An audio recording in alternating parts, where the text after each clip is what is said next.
Welcome back दोस्तों। तो आज हम सीखेंगे the psychology of money book की टॉप 10 पॉइंट्स। तो चलिए शुरू करते हैं। सबसे पहले कि नो वन इज़ क्रेज़ी, मतलब कि हर व्यक्ति को पैसे देखने का नज़रिया अलग अलग होता है। तो कभी आप किसी और से कंपेयर मत करो।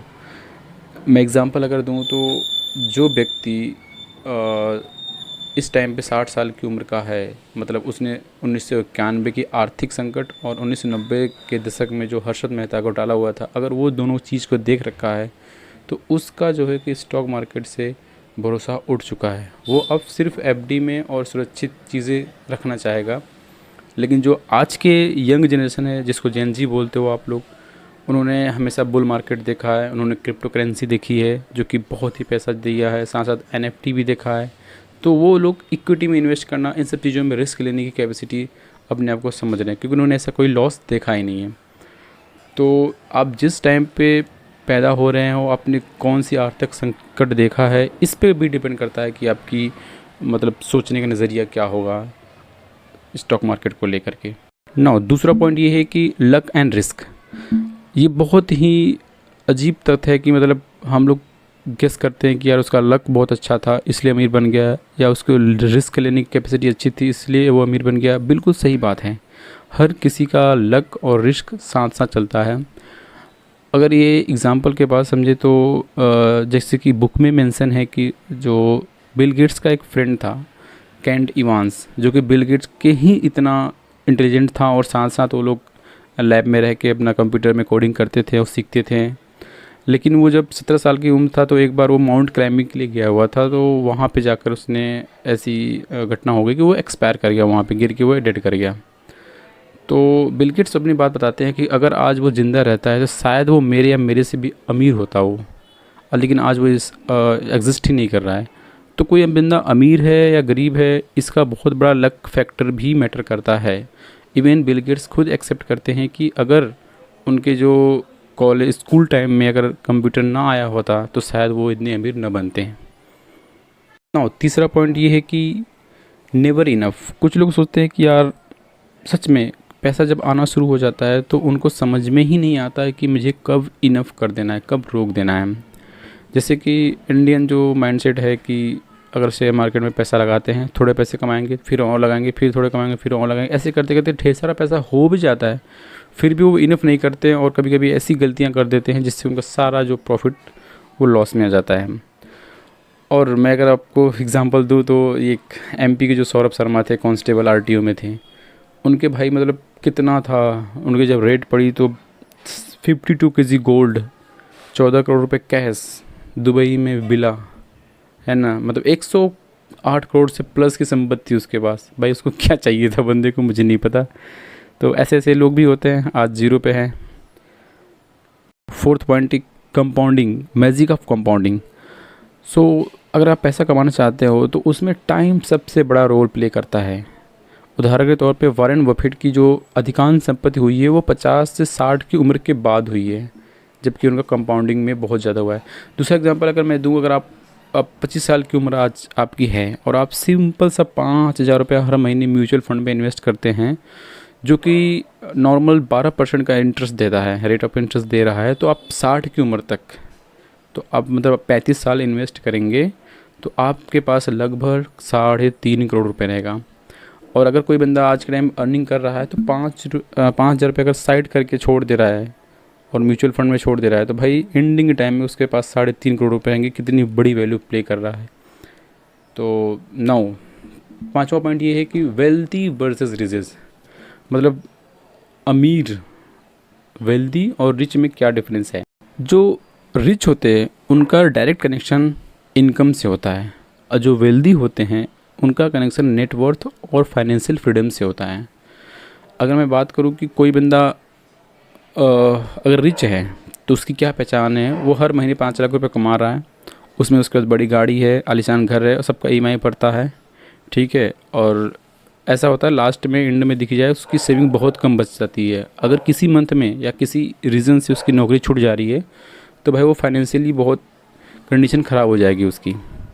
वहीं दूसरी ओर जो वेल्दी होते हैं, जो धनवान होते हैं, वो भले ही महीने का अगर 1 लाख रुपए कमा रहे हैं तो उनमें से 50,000 रुपये वो सेव करते हैं, और ऐसा कई सालों पे करने के बाद वो साइड में इनका इतना इनकम जनरेट कर लेते हैं जिससे उनका पैसिव इनकम अच्छा खासा होने लगता है।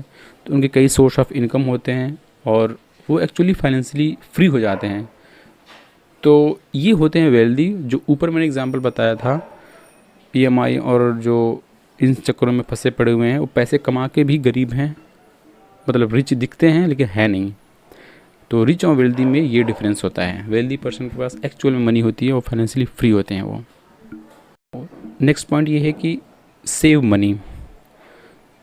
सो पैसा कमाने और अमीर बनने में सिर्फ आय की ज़रूरी नहीं है, आय इनकम ही मेन इम्पोर्टेंट नहीं है, सेविंग भी बहुत ज़्यादा इम्पोर्टेंट है। तो अगर कोई व्यक्ति शहर में रह के 2 लाख रुपए महीने कमा रहा है और उसकी ऐसे खर्चे हैं, ऐसी ईएमआई हैं कि मंथ एंड आते आते उसके पास 1 भी रुपये नहीं बच रहा है, ऊपर से 15-20 हज़ार रुपये किसी से उधार ले रहा है, तो उसकी कंडीशन ज़्यादा ख़राब है जो कि गांव में रह के ही दिहाड़ी कर रहा है, डेली बेसिस पे काम कर रहा है और महीने का 30,000 रुपये कमा रहा है, लेकिन उसमें से 10,000 रुपये सेव कर ले रहा है। तो वो ज़्यादा बेस्ट है जो गांव में रह के 10,000 रुपये सेव कर ले रहा है, और जो बंदा शहर में रह के 2 लाख रुपये कमा रहा है, ऊपर से 20,000 रुपये हर महीने एक्स्ट्रा खर्चा कर दे रहा है। तो जो save money is very important. अगला पॉइंट है कि रीज़नेबल वर्सेस रेशनल। तो कभी कभी हम लोग सोचते हैं कि, या आपको मैं सीधा एग्जांपल समझाने की कोशिश करूं कि जो लोग इंडियन कल्चर के लोग का क्या सोचना होता है, इंडियन सोसाइटी लोगों का, कि यार एक अपना घर होना चाहिए। एक्चुअल में देखा जाए तो फाइनेंशियल टर्म्स में देखा जाए, अगर मैथमेटिकली देखा जाए तो रेंट पे रहना इज़ बेस्ट कि आपने फाइनेंशियल शेविंग होगी और आप उस पैसे से इन्वेस्ट करके कुछ बेटर कर सकते हो। लेकिन एक मेंटल पीस के लिए भाई घर होना ये सही है। तो अगर कोई बंदा अब किसी तरीके से अपने घर का अरेंजमेंट कर ले रहा है, घर ले ले रहा है, तो अगर वो घर ले ले रहा है तो सही है। अगर बंदा कोई घर ले ले रहा है और वो सोच रहा है पैसे इन्वेस्ट ना करके मैं घर ले लूँ, तो बेस्ट है। मैं दूसरा एग्जांपल दूँ, अगर जैसे कोई रिटायर्ड हो गया है, नहीं 60 एज की एज है और रिटायर्ड हो गया है, और वो नहीं चाह रहा है कि मैं अपने पैसों को स्टॉक मार्केट या ऐसी चीज़ों में इन्वेस्ट करूँ जिसका मुझे पता ही नहीं है, तो अगर वो एफडी कर भी रहा है तो वो बेस्ट है भाई। तो ज़रूरी नहीं है कि हर बार आपको है ना रीज़नेबल ही हो, कभी कभी रेशनल सोचना भी बहुत ज़रूरी है, और अपने आप सेफ रखना और मन की शांति रखना भी ज़रूरी है। नेक्स्ट पॉइंट है रूम फॉर एरर। मतलब इसको सिंपल में अगर मैं बोलूँ तो एक बहुत ही फेमस कोट है कि never put all the eggs into a single bucket. तो ये बहुत सही बात है। आपके पास हमेशा एक स्पेस होना चाहिए एरर करने की। चलो 1-2 चीज़ गलती हो जा रही है मेरी, तो मैं कवर अप कर सकता हूँ। तो अगर आप कभी इन्वेस्ट करना चाह रहे हो तो अपने पैसे को कई जगह इन्वेस्ट करें, अलग अलग स्टॉक्स में, अलग अलग जगहों पे इन्वेस्ट करें, जिससे कि कभी किसी चीज़ में कोई गिरावट आती है तो आपको प्रॉब्लम ना हो कि यार एक ही जगह आपने पैसे डाल दिया म्यूचुअल फंड में और किसी रीज़न से वो बहुत ज़्यादा लॉस हो गया, तो आप मेंटली आपका पीस चला जाएगा। तो इसलिए आप अपने नए सोर्स ऑफ इनकम बनाइए, तरह तरह के सोर्स ऑफ इनकम, और पैसों को अलग अलग जगह पे इन्वेस्ट करें। अब अगर हम बात करें नेक्स्ट पॉइंट की, जो है यू एंड फ्रीडम। मतलब अगर पैसों से आप सबसे बड़ी चीज़ कोई ख़रीद सकते हैं वो होती है आज़ादी, फ्रीडम हर चीज़ की, कुछ भी करने की, कुछ भी खाने की, कहीं भी घूमने की, कुछ सोचने की नहीं। वो चीज़ सब कैसे आएगी? पैसों से आएगी, और वो करना बहुत ज़रूरी है अगर आप उसके अलावा कुछ सोचना चाहते हैं तो। Now last but not least एक लाइन बोलना चाहूँगा मैं कि financial success is not about how smart you are but how you behave with money.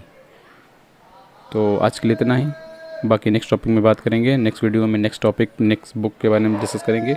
अगर आपका कुछ डाउट है, कुछ कमेंट्स है, so please comment on below. Thank you.